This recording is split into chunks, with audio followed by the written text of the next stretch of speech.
ભાણવાર ગામના યુવાનો અને આજે આ શક્તિ સેના જે પણ કાર્ય કરે છે, ઘણા બધા કાર્ય કરે છે, કદાચ તમે બધાય જોતા હશે.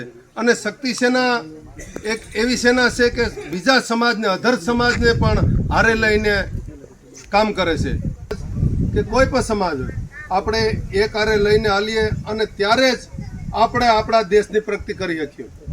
અને આપણે જ્યારે પણ આપણા વિસ્તારની કોઈ પણ સમસ્યા આપણે મળી અને દૂર કરશું અને આપણો વિસ્તાર કે આપણો જિલ્લો કે આપણો તાલુકો આગળ આવશે ત્યારે જ દેશ આગળ આવશે. તો એમાં આપણે બધાને સહભાગી બનવું જ પડશે. અને શક્તિ સેના છે એ આ એમ્બ્યુલન્સ, આ ત્રીજી એમ્બ્યુલન્સનું લોકાર્પણ આજે કર્યું છે અને ટૂંક સમયમાં આજે કદાચ મહિનાદીની અંદર જ પાછી હજી કુતિયાણાની અંદર આવી જાય એમ્બ્યુલન્સ, ચોથી એમ્બ્યુલન્સ. અને આ સમસ્ત જ્ઞાતિ માટે કોઈ પણ એવું નથી મેર શક્તિ સેના આ બધું હેન્ડલ કરે એટલે એવું નથી કે મેર સમાજ માટે જ, સમસ્ત જ્ઞાતિ માટે. અને આ વિચાર ત્યારે આવ્યો કે અમારા શક્તિ સેનાના કાર્યકર્તાને, અને જ્યારે એક એવી ઘટના ઘટી કોરોનાને ટાઈમમાં કે એવી કોરોનાની મહામારી હતી કે જ્યારે એક દીકરી કે જે 6 વર્ષની દીકરી હતી, મેરની દીકરી હતી, અને એના બાપ પણ નહોતા, અને જ્યારે બીમાર પડી ત્યારે પોરબંદર આવ્યા ને પોરબંદરથી એને એમરજન્સી રેફર કરવાની હતી, ત્યારે કોઈ એમ્બ્યુલન્સ વાળા નહોતો આ પડતો કોરોનાના હિસાબે. અને એક જિલ્લાથી બીજા જિલ્લામાં અમને ખબર હતું બેન હતું, એટલે ત્યારે આ જરૂર પડી. અને ત્યારે એવી તકલીફ પડી શક્તિ સેનાને કે અમે બધાય એક હારે આખી ટીમ લાગી ગઈ.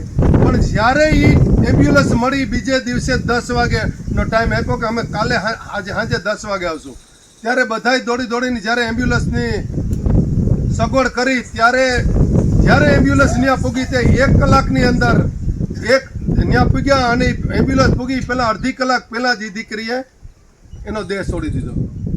ત્યારે આટલી દુઃખની વાત અમને એટલી લાગી કે ખરેખર પહેલી વખત આપણે જ્યારે પણ આપણી એમ્બ્યુલન્સ હોય તો ખરેખર એ તો ઈશ્વરની હાથની વાત છે એની જિંદગી, પણ એક તસલ્લી મળી જાય તમને કે આને અમે હોસ્પિટલ પુગાડી દીધી. તો ખરેખર આ ત્યારથી બધાનો આ શક્તિ સેનાનો અમારા યુવાનોનો વિચાર આવ્યો અને વિચાર અમે બધા અમારા સંગઠનની અંદર મૂક્યો. અને આ વિચાર લીધા પછી 1 મહિનાની અંદર એમ્બ્યુલન્સ, પહેલી એમ્બ્યુલન્સ અને બીજી એમ્બ્યુલન્સ 2 મહિનાની અંદર આ બે એમ્બ્યુલન્સ ઊભી કરી લીધી. અને એ દરમિયાન આપણી બંને એમ્બ્યુલન્સ કોરોનાની દરમિયાન જ્યારે મહામારી હતી ત્યારે ફ્રી સેવા આપી, ફ્રી સેવા સર્વગ્રાહી માટે 1.5 મહિના સુધી ફ્રી સેવા, 1 પણ રૂપિયો ભાડા વગર. તો ખરેખર આ જે પણ શક્તિ સેના આજે આપણા સમાજને, આપણા વિસ્તાર માટે જ કામ કરી રહી છે. અને આપણે મનુષ્ય અવતાર દીધો તો જે પણ આપણાથી થાય તનથી, મનથી, ધનથી 1 કલાક પણ સેવા આપજો દેશ માટે અને આપણા સમાજ માટે, આપણા વિસ્તાર માટે. જય હિન્દ, જય ભારત. રોજ આ પવિત્ર જગ્યા શ્રી મહાદેવના મંદિરમાં એમ્બ્યુલન્સનું લોકાર્પણ છે એ નિમિત્તે અહીં ઉપસ્થિત સમસ્ત આદર્શ આગેવાનો, મેર શક્તિ સેનાની સમસ્ત કમિટી, ભાણવડ અને આજુબાજુ વિસ્તારમાંથી પધારેલા આપ સર્વે ભાઈઓ અને બહેનો,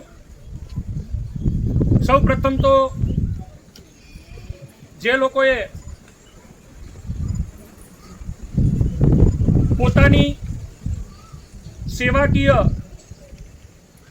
જે સૂઝથી આ એમ્બ્યુલન્સનું દાન આપ્યું છે એવા કેશવાલા પરિવારને ખૂબ ખૂબ અભિનંદન. એ રીતે આજે આ એમ્બ્યુલન્સોનું દિન પ્રતિદિન જે લોકાર્પણ થાય છે એમાં આજે ત્રીજી એમ્બ્યુલન્સ છે. આવી રીતે ચોથી એમ્બ્યુલન્સ કુતિયાણા હશે અને સતત 7 કે 8 એમ્બ્યુલન્સ સુધીનો રોડમેપ બન્યો છે, પ્લાનિંગ બન્યું છે. પરંતુ આ પ્રસંગે હું ભગવાનને પ્રાર્થના કરીશ કે અમારી મેર શક્તિ સેનાની બધી એમ્બ્યુલન્સો પડી રહી, કોઈને જરૂર ન પડે.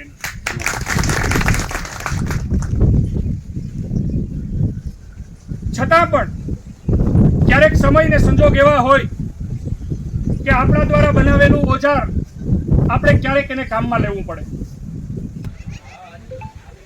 અને સાથે આ સમસ્ત જ્ઞાતિઓને હું એક વિશ્વાસ અપાવું છું કે આજે મેર શક્તિ સેના જે દિશામાં છે એ દિશામાં અમને મદદ કરજો.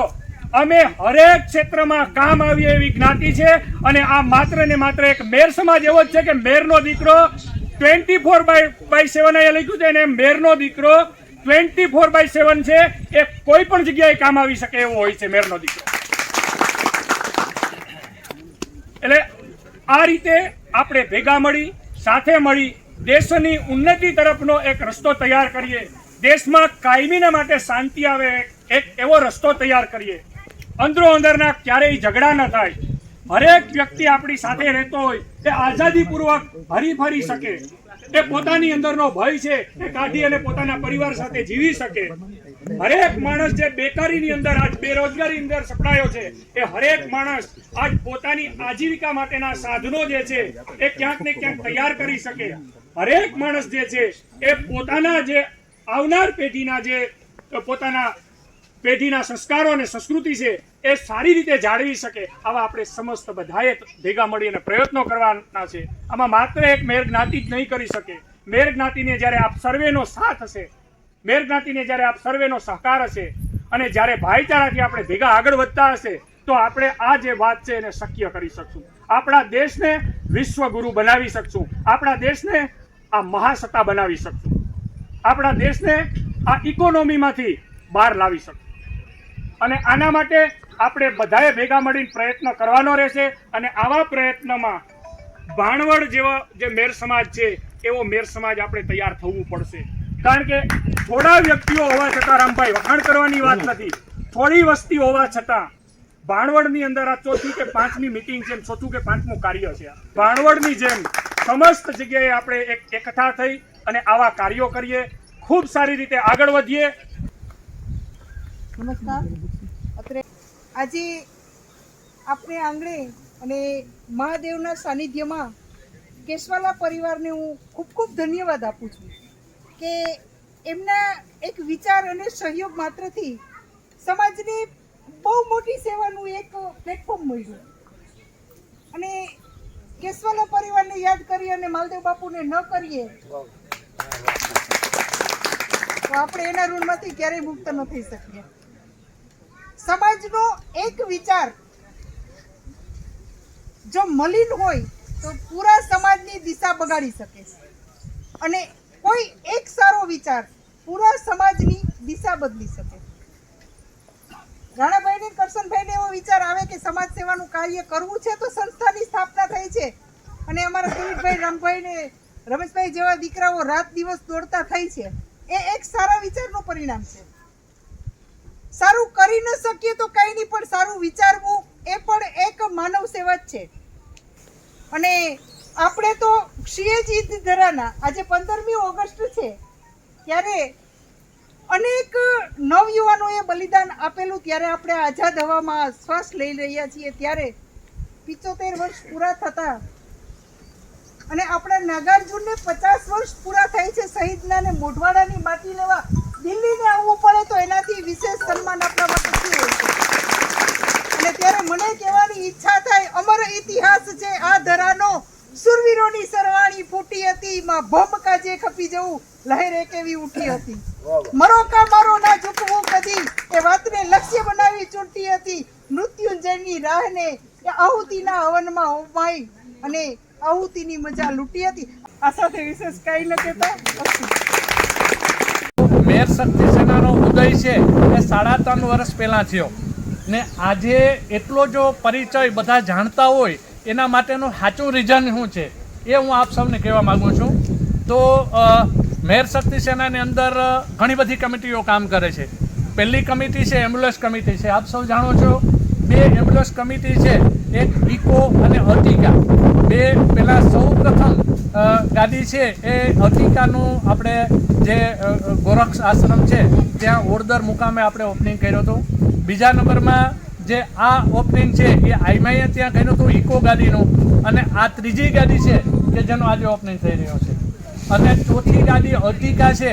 ખાસ કરીને શક્તિ સેનાના લુધિયાણાના બધા જે હેન્ડલ કરે છે એવા પ્રતાપભાઈ કેશવાલાના માર્ગદર્શન છે અને કરશનભાઈના માર્ગદર્શન નીચે કુચિયાણા અર્ટિકા ગાડી પણ હમણાં નેક્સ્ટ એકાદ મહિનામાં રોડ ઉપર આપણે દોડતી જોવા મળશે. દર્દી હોય દર્દીને જલ્દી હોસ્પિટલે પહોંચાડવા માટે અને હોસ્પિટલ પહોંચી જાય અને એનો જીવ બચી જાય એવી હેતુથી, એવા પ્રેમથી, એવા સહયોગથી એ કેસવાલા પરિવારે એમ્બ્યુલન્સની દાતારી તરીકે જે કંઈ સહયોગ સૌ પ્રથમ કેસવાલા પરિવારને ધન્યવાદ સાથે નમસ્કાર.